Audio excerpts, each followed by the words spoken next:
बिस्मिल्लाहिर्रहमानिर्रहीम। अस्सलाम वालेकुम स्टूडेंट्स। आज हम स्टडी करने जा रहे हैं जी फिजिक्स का topic 14.9 which is talk on a current carrying coil. तो इसके अंदर हम जो एक कॉइल कंसिडर करेंगे जिसके अंदर हमने उसका टॉक जो है वो फाइंड आउट करना है। ठीक है, तो फर्स्ट ऑफ ऑल हम कंसिडर करते हैं कि हमारे पास एक कॉइल है।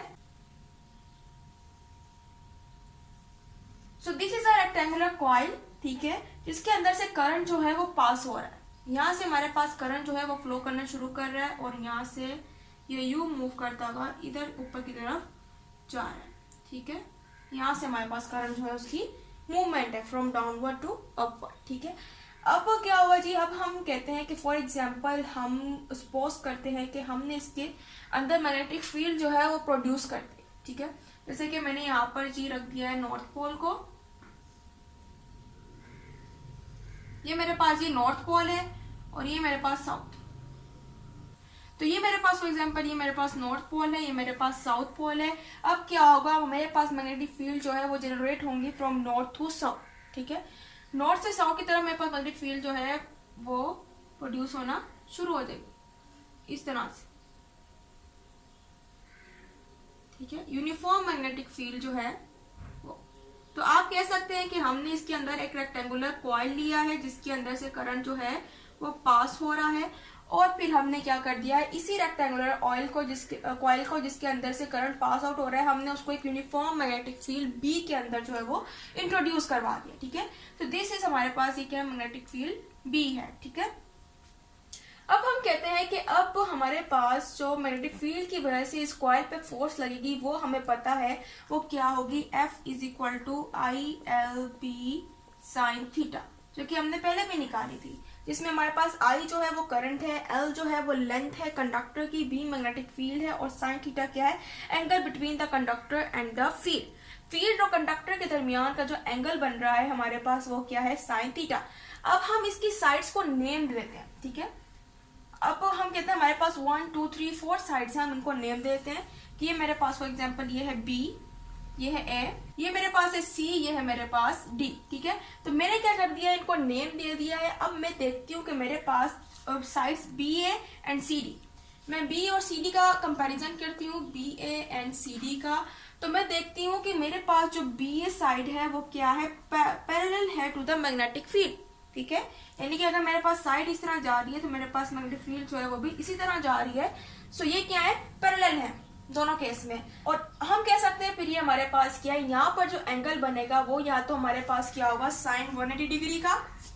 ठीक है, या फिर हम इसको क्या कह सकते हैं, 0 डिग्री भी कह सकते हैं। ठीक है, तो अगर हम इसी इक्वेशन में पुट करें F is equal to ILB sine 180 degree, तो हमें पता है कि साइन 180 डिग्री किसके बराबर होता है, sine 180 degree is equal to 0। ठीक है, तो हमारे पास पूरी फोर्स जो है वो क्या हो जाएगी, 0 हो जाएगी।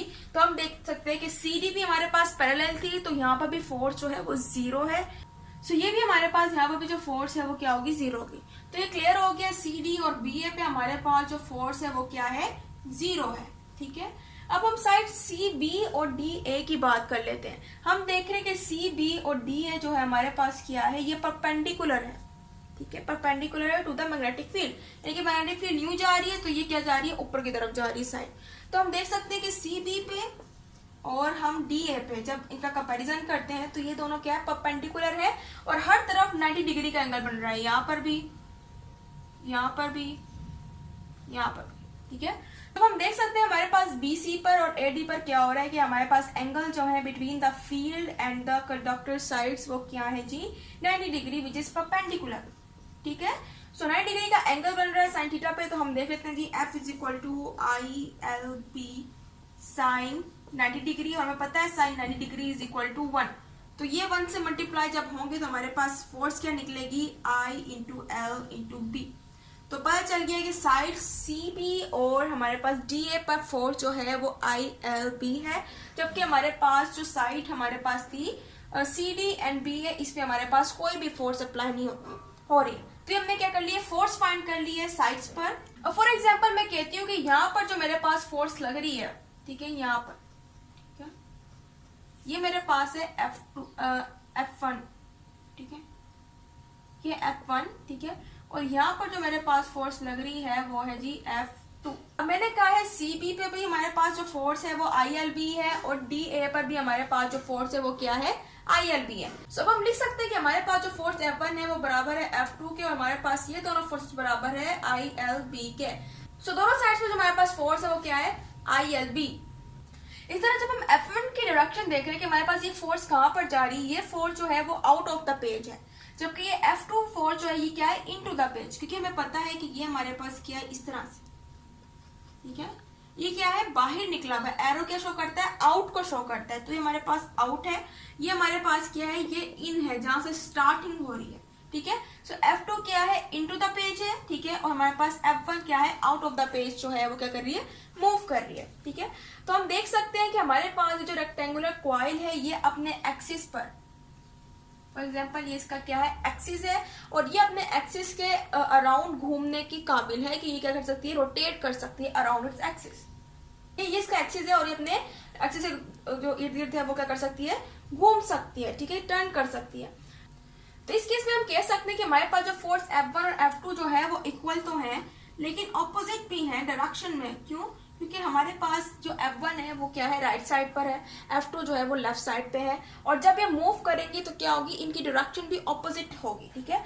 तो इस हिसाब से जब हम देखते हैं तो हमारे पास जो F1 और F2 है ये कर रही है, दरअसल ये प्रोड्यूस कर रही है कपल, और कपल हमारे पास जिसको हम क्या कहते हैं, टॉर्क भी कहते हैं, और टॉर्क हमारे पास क्या है, ये हमारे पास डिस्टेंस है फ्रॉम द मूवमेंट आर्म, ठीक है, to the point of force, ठीक है। एक्सिस ऑफ रोटेशन से हमारे पास जो पॉइंट ऑफ फोर्स तक का जो फासला है वो हमारे पास क्या है, टॉर्क है, ठीक है। तो हम कह सकते हैं हमारे पास टॉर्क क्या है, फोर्स इनटू मूवमेंट आर्म, ठीक है। यानी कि जब आपके पास फॉर एग्जांपल ये क्या है, ये आपका एक्सिस ऑफ रोटेशन है, ठीक है, जो मूव कर सकता है, और ये आपका क्या है, पॉइंट ऑफ फोर्स। आप क्या करते हैं, यहाँ से जब आप फॉर एग्जांपल ये दरवाजा है, ठीक है, आप यहाँ पर जब फोर्स लगाते हैं तो ये क्या करती है, ये एक्सिस ऑफ रोटेशन है जहां से ये मूवमेंट होती है दरवाजे की, ठीक है। तो एक्सिस ऑफ रोटेशन से लेकर पॉइंट ऑफ फोर्स तक का जो हमारे पास डिस्टेंस है वो हमारे पास क्या है, मूवमेंट आर्म है, और मूवमेंट आर्म इंटू फोर्स हमारे पास क्या है, टॉर्क है, ठीक है। अब यहाँ पर हम जी टॉर्क में फोर्स की वैल्यू ILB हमारे पास है, ठीक है, जो कि CB और DA पे लग रही है। इसके अलावा ये हमारे पास मूवमेंट आर्म को हम क्या करते हैं, A से शो कर देते हैं, ठीक है। इसी तरह यहाँ पर हमारे पास L और A, ठीक है। अब हम इनको गौर से देखते हैं तो हम कहते हैं कि हमारे पास ये जो लेंथ है वो दरअसल क्या है, इन साइड्स की लेंथ है, और इन साइड्स की दोनों की जो लेंथ है वो क्या है, एक दूसरे के इक्वल है, ठीक है। और फिर हम कहते हैं जब लेंथ बराबर है तो मूवमेंट आर्म भी बराबर होगा, ठीक है, यानी कि इनका एरिया भी बराबर होगा। तो हम यहाँ पर LA को शो करते हैं with the total area of the coil, यानी कि पहले हम क्या कर रहे थे, अलग अलग लेंथ को शो कर रहे थे, अलग अलग मूवमेंट आर्म को, कि हमारे पास एक्सिस ऑफ रोटेशन है जो इसको भी मूव कर सकता है, इस साइड को भी और इस साइड को भी मूव कर सकता है, लेकिन हम क्या कर रहे हैं, ओवरऑल एरिया जो है कॉइल का ले रहे हैं, किस तरह से LA को रिप्लेस कर A तक, ठीक है। तो हमारे पास स्ट्रोक जो है वो क्या आ जाएगा, IBA, ठीक है, क्योंकि हमने L और A को क्या कर दिया, रिप्लेस कर दिया। अब हम देखते हैं जी, फॉर एग्जांपल आपकी बुक में एंड में जो इस टॉपिक के एंड में इसको फाइंड करके मुझे stroke is equal to IBA, आपको एक टर्निंग इफेक्ट भी दिखाया गया है कि आपको इस कॉइल को मूव करके दिखाया है कि जब ये अपने एक्सिस के अराउंड क्या कर रही है, रोटेट कर रही है, तब हमारे पास इसके ऊपर कुछ एंगल बन रहा है, ठीक है, जिसको हम स्टडी करने जा रहे हैं। अब ये कॉइल है, यही हमारे पास कॉइल है, रेक्टेंगुलर कॉइल। अभी क्या कर रहा है, ये अपने एक्सिस के इर्द गिर्द रोटेट कर रहा है, ठीक है, इसकी वजह से क्या हो गया, थोड़ा सा टेढ़ा, ठीक है। तो ये शेप आपको एंड में दिखाई होगी फिगर नंबर 14.5B के अंदर, ठीक है। उसके अंदर आपको दिखाया गया है कि यहाँ पर हमारे पास मैग्नेटिक फील्ड जो है वो क्या हो रही है, प्रोड्यूस हो रही है। मैग्नेटिक फील्ड तो वैसे ही प्रोड्यूस हो रही है, ठीक है, जैसे यहाँ पर हो रही है, ठीक है, लेकिन हम कह रहे हैं कि यहाँ पर इस पॉइंट पे हम देखते हैं यहाँ पर हमारे पास जो एंगल है वो बन रहा है, ठीक है। ये हमारे पास वही पॉइंट है C, ये हमारे पास D पॉइंट है, जो कि हमारे पास क्या हो गया, थोड़ा सा टेढ़ा हो गया, क्योंकि हम इसको क्या कर रहे हैं, रोटेट करवा रहे हैं। अब रोटेशन के दौरान हमारे पास C और D जो है इनके दरमियान एंगल बन गया, जिसको हम कह रहे हैं अल्फा, ठीक है।